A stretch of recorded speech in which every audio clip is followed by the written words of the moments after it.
रेखा कह रही कि छोटा छोटा लेते हैं। अब रेखा, कभी दर्पण में तुमने अपने आप को देखा कि हम कितने बड़े हो गए? अब क्या हमारी उम्र गिल्ली डंडे खेलने की है?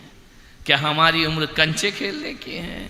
सोचिए, नहीं है ना। उम्र बढ़ गई तो संयम भी बड़ा होना चाहिए।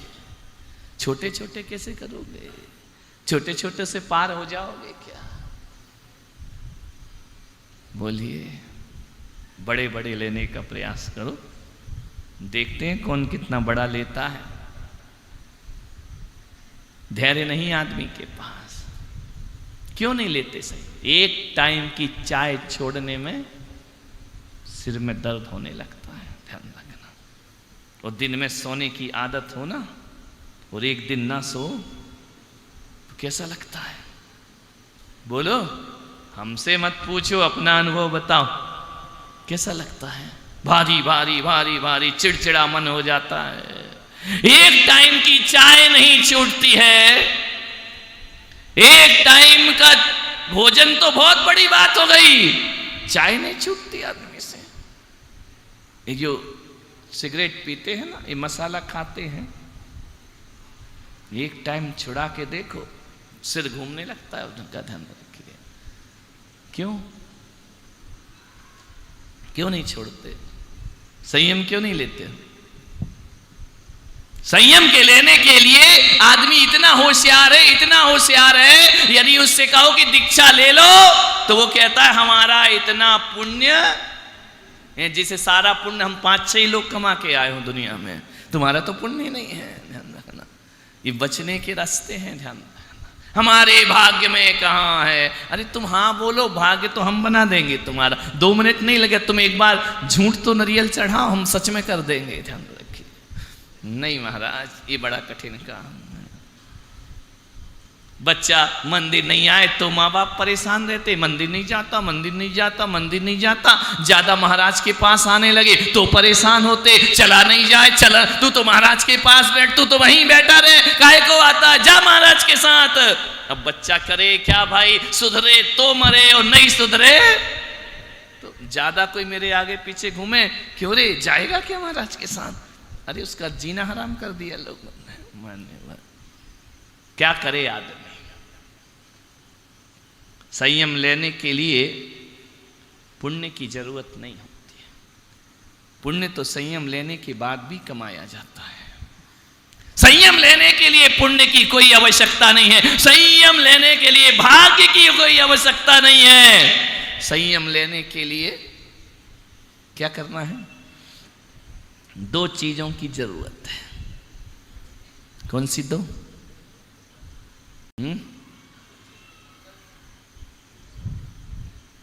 2 चीज कौन सी संयम लेने के लिए? सबसे पहला, आलस्य छोड़ो। आलसी आदमी संयम नहीं लेता। जो आलसी है वो मंदिर नहीं जा सकता, जो आलसी है वो शांति धारा नहीं कर सकता, जो आलसी है वो पूजा पाठ नहीं करता, जो आलसी है शिविर में भी से उठ के भाग जाते हैं। भगवान जाने घर में जाके करेंगे क्या? सारी जिंदगी यही किया और 10 दिन भी यही करना है, क्या कर लोगे? ध्यान रखना, घर में ऐसा रखा क्या है? मानव आलसी लोग। संयम लेने के लिए सबसे पहले आलस का त्याग करो। दूसरा कारण क्या है? साहस को पैदा करो। संयम साहस की चीज है। इमिजान साहस ठानी आलस हान यह सिख आदरो। 6 ढाला पढ़ी, दीदी ने पढ़ाई है, यही पढ़ा है। इमिजान साहस ठानी आलस हानि यह सिख आदरो। जब लो न रोग जरा गए तब लो झटक निज हित करो। क्या बोला दौलत राम जी ने कि आलस को छोड़ो, साहस को ठानो, और जब तक बुढ़ापा और जब तक बीमारी नहीं आती है, हे जीव तू अपना कल्याण कर ले, जीवन का उद्धार कर लेना चाहिए। छोटा सा जीवन है, कोई लंबा जीवन नहीं है। आलस्य को छोड़ो। और सबसे बड़ा इनका भी कोई बाप है ये बहानेबाजी है ना तुम्हारी, ये बहाने छोड़ो। सबसे ज्यादा कचरा होता है बहाने बना, नहीं ये नहीं था इसलिए ऐसा नहीं हुआ, ऐसा करना इसलिए वैसा नहीं हुआ, ऐसा नहीं हुआ इसलिए हम ऐसा नहीं कर पाए, मन तो बहुत है लेकिन प्यारी प्यारी बीबी कैसे छोड़ू। मध्यम वर्गीय बहानेबाजी, बीवी कह रही कल के जाने वाला आज चला जा, ये कह रहे कैसे छोड़ू। ध्यान रखिए, बहानेबाजी, नहीं लेने के 1000 बहाने। सोचना, ये बहानेबाज लोग जीवन में कुछ नहीं कर पाएंगे, ये बहानेबाज लोग आलस नहीं छोड़ पाएंगे, और ये बहानेबाज लोगों के अंदर साहस कभी आने वाला नहीं है। ध्यान रखना, तुम हकीकत में सो थोड़ी रहे हो, तुम सोने का बहाना करके लेटे हो। यदि सोए होते तो एक आवाज में जग जाते, गहरी नींद में सोने वाला एक आवाज दो उठ जाता है, लेकिन जो आदमी सोने का बहाना करके लेटा रहता है, आंखें बंद करके लेटा है, वो सुन भी रहा है जाग भी रहा है, उसको जगाना बहुत कठिन है। काम बताओ, तुम लोग सो रहे हो या सोने का बहाना कर रहे हो? बोलो ईमानदारी से बताओ। बहाना है ना? अरे बहानेबाजो उठो, आओ यहाँ चलो, हमारे बहाने अपने बहाने छोड़ दो। ध्यान रखिए, क्या विचार करें। बहानेबाज लोग कितने लोग हैं, सन्यासी बने घूम रहे, ब्रह्मचारी में जिंदगी गुजार दी, क्यों दीक्षा नहीं ले रहे? इलाज चल रहा। इलाज तो महाराज बन के भी चलता, उसमें क्या प्रॉब्लम है? क्यों नहीं ले रहे दीक्षा? आचार्य की आज्ञा नहीं है। अरे तूने नारियल कब चढ़ाया जो आचार्य की आज्ञा नहीं है? क्यों नहीं ले रहे दीक्षा? पढ़ाई करना है। अरे एक बात बताओ बेईमानो, है ये ब्रह्मचारी में पढ़ने का सादा समय मिलता है या महाराज बन के मिलता है? विचार, ये सब बहानेबाज लोग हैं, इनको जिंदगी में कुछ नहीं करना है, ये कुछ नहीं करेंगे। मेरे से पहले के ब्रह्मचारी आज भी ब्रह्मचारी है, ध्यान रखना। आज तक उनकी दीक्षा नहीं, आते नमोस्तु करते, क्यों रे क्यों नहीं ली दीक्षा? अब स्वास्थ्य नहीं है सही, जब सही था तब क्या कर रहा था? पढ़ाई कर रहा था। क्या पढ़ लिया चल यही बता दे, तो वो भी नहीं पढ़ा है। ध्यान रखना, ये क्या है? बहानेबाज लोग, ये जिंदगी में कुछ नहीं कर पाते। मान बोलो, पढ़ाई करने में दीक्षा के बाद टाइम ज्यादा मिलेगा या पहले? बोलो, दीक्षा के पहले ब्रह्मचारी हो, त्यागी हो, कपड़े धोने में 1 घंटा जाता है, उसे सुखाने में जाता है, फिर नहाने में जाता है। विचार करिए, फिर शाम को भी कुछ लेना, उसमें भी समय जाता है। महाराज बन गए तो 1 घंटे का समय छोड़ दो आहार का, 23 घंटे कौन सा तुम्हें झाड़ू लगाना है, कौन सा तुम्हें पोछा लगाना है, कौन सा तुम्हें कपड़े धोना है, कौन सा तुम्हें प्रेस करना है? करना क्या है तुमको? जहां से जो आया बुलाया, उठाया पिच्छी और चल दी। अपने क्या कौन सा तैयार होना है? हमने कहा कि महाराज चलो प्रवचन में, बोले अभी तैयार हो रहे हैं। हम क्या तैयार हो रहे? तुम्हारे पास है क्या तैयार होने को? ध्यान रखिए, तैयार क्या होना है? जो कहते हो तो है, उठाए और चल। महाराज भी बोले ना सर तैयार हो रहे हैं। महाराज क्या तैयार होंगे? कोई लिपस्टिक लगाएंगे क्या? क्या तैयार होंगे? कपड़े पहनेंगे, जूते चप्पल पहन, क्या करना है? उठाए पिच्छी। साधु का जीवन वो होता है, इंसान की तो क्या बात है, श्रावक की तो क्या बात है, मौत भी आ जाए तो साधु हमेशा चलने को तैयार रहा करता है। वह तो 24 घंटे तैयार है, वह तो 24 घंटे मृत्यु का वर्ण करने को तैयार है। ध्यान रख, कभी भी मौत आ जाए।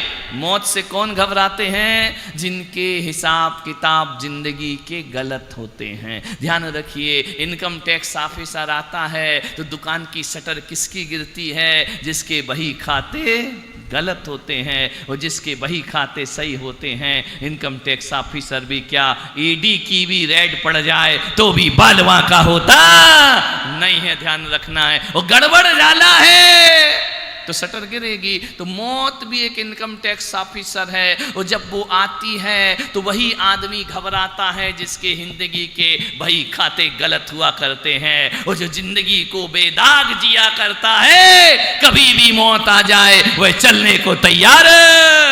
ज्यों के त्यों धर दीनी चधरिया। ध्यान रखना, विचार करिए। सर्वश्रेष्ठ प्रवचन सुनने के लिए सब्सक्राइब, लाइक और शेयर करें। कभी भी मौत आ जाए, ले चल, कहां ले जाएगी मुझे मालूम है ना, कि मेरी साधना में वो ताकत है कि मौत तू मुझे नरक नहीं भेज सकती, मौत तू मुझे पशु गति में नहीं भेज सकती है। ध्यान रखना, खुद ही को कर बुलंद इतना कि हर तकदीर लिखने से पहले खुदा बंदे से खुद पूछे, बता तेरी रजा क्या है। ऐसा जीवन बनाने का नाम संयम है।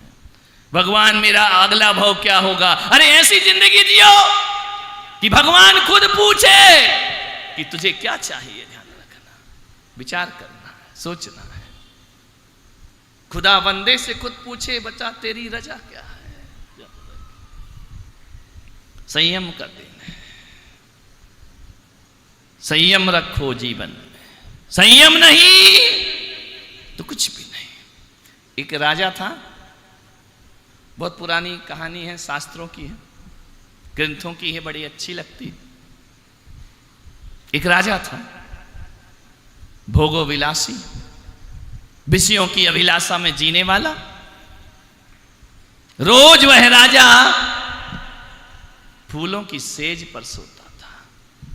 गुलाब की पंखुड़ियां मुलायम मुलायम उन्हें बिछाया करता था एक उनका नौकर। गुलाब जल छिड़का था, इत्र छिड़कता था, उस पे महाराज आराम किया करते थे। एक दिन वो जो रोज सोने के लिए सेज तैयार करता था, उसने सोचा यार कि राजा तो रोज सोता है, एक दिन, समझ गए क्या, तुम्हारी जैसा रहा होगा इसलिए तो समझ में आ जाता है। उसने कहा चलो कि भाई आज अपन सो के देखते हुए, राजा को आने में टाइम है। उसने फटाफट सेज सजाई और आराम से सिर रख के सो गए तो सो गए। अब इतनी जल्दी तो नींद खुलती नहीं है। नींद आ गई, राजा के शयन का समय हो गया। राजा शयन कक्ष में आए, देखा पट्टा खर्राटे मार रहा है। ये बनी मेरे लिए थी, ये रोज सोता होगा इसका मतलब है।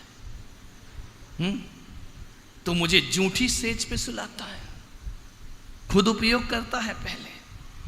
राजा तो राजा है, आ गई गुस्सा। हंटर उठाए, मारो 50 कोड़े इसको। 50 कोड़े उसको राजा ने लगवाए। फिर भी वो हंस रहा है जोर जोर से। राजा ने कहा बेशर्म, बेहया, तुझे शर्म नहीं आती है? इतने कोड़े खा के भी हंसता है। राजा ने कहा 50 कोड़े और मारो। 100 कोड़े पड़े, वो हंसता रहा हंसता रहा। राजा ने कहा कैसा आदमी है, इतने कोड़े में तो आज लहू लुहान हो रहा है और जोर जोर से हंस रहा है। मारने वाले थक गए लेकिन वो पिटने वाला नहीं थक पाया। राजा ने पूछा कि तू हंस क्यों रहा है? बोले महाराज मैं अपने पे नहीं आप पे हंस रहा हूं। बोले क्या मतलब? बोले एक दिन मैं फूलों के सेज पर सोया तो इतना पिटा, तुम तो बरसों से सो रहे हो, तुम्हारी क्या दशा होगी महाराज? तुम ये कोड़े कहां सहन करोगे? तुम्हें कितने कोड़े मारे जाएंगे? तुम्हें कौन से नरक में जाना पड़ेगा?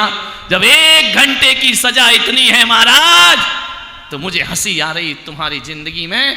तुमने पूरा जीवन फूलों की सेज पर व्यतीत कर दिया। अब बताओ तुम्हारी दशा क्या होगी? तुम्हें कितने जन्म कोड़े पड़ेंगे? राजा के हाथ से हंटर छूट गया। राजा को एक बोध मिल गया, एक सत्य के दर्शन हो गए कि जब 1 घंटे की ये सजा है, सचमुच उस दास से कहा कि तूने मेरी आंखें खोल दी। 1 घंटे की ये सजा है तो मेरा क्या होगा? मान्यवर, अब वो राजा ने क्या किया वो तो शास्त्रों में सीधी दीक्षा ही दिला देंगे। तुम्हारा क्या होगा ये बताओ राजा हो। सोचिए कैसा जीवन पूरा असंयम में तुम्हारा व्यतीत हो रहा है। संयम जीवन में होना चाहिए। ये संयम का जीवन जी रहे हो ना? 10 दिन तो संयम है ना? बोलो, है या नहीं? पहले ये बताओ। अब है तो रिजल्ट क्या है? सुख है या दुख है? बोलो। दुख है सोमेश? काय का दुख है? 5 दिन और निकले तो माइनस में चले। सुख है कि आनंद है? कोई जिंदगी की कोई चिंता नहीं है। 10 दिन आराम से बैठे हुए हैं।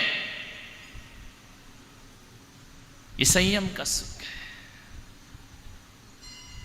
घर में होते तो क्या कर रहे होते? घड़ी देख के बताओ, क्या कर रहे होते? मारा थारा 10 का 20। और क्या कर रहे होते हैं? इसकी चुगली, उसकी बुराई, इससे लड़ाई, उसकी गाली, उससे झगड़ा, उससे ईर्ष्या, उससे क्रोध, उससे मान, उससे माया। दुकान में बैठकर चालबाजियां चल रहे होते, बैठ करके अभी सफेद कपड़े में बैठ करके कुछ भी चालबाजियां नहीं है, केवल भगवान के चरणों में अपना जीवन व्यतीत कर रहे हो। ध्यान रखिए, ये आनंद के क्षण है। विचार करो, जब इतने लोग धवल वस्त्र में बैठकर आनंद की अनुभूति कर रहे हैं, जब इतना आनंद, जब उसे दास को 1 घंटे सोने में दर्द मिला है, कोड़े मिले हैं, तुम 1 घंटे क्या 16 घंटे यहां बैठे हुए हो। बताओ, तुम्हें कोड़े नहीं मिलेंगे, तुम्हें देवगति की प्राप्ति हो जाएगी। संयम का फल है देवत्व की उपलब्धि होती है। अच्छे का फल अच्छा और बुरे का फल बुरा होता है। अभी अच्छा काम कर रहे हो, आनंद की अनुभूति है, परमानंद की अनुभूति है। कैसे कैसे दिन निकलते जा रहे हैं। आज इंटरवल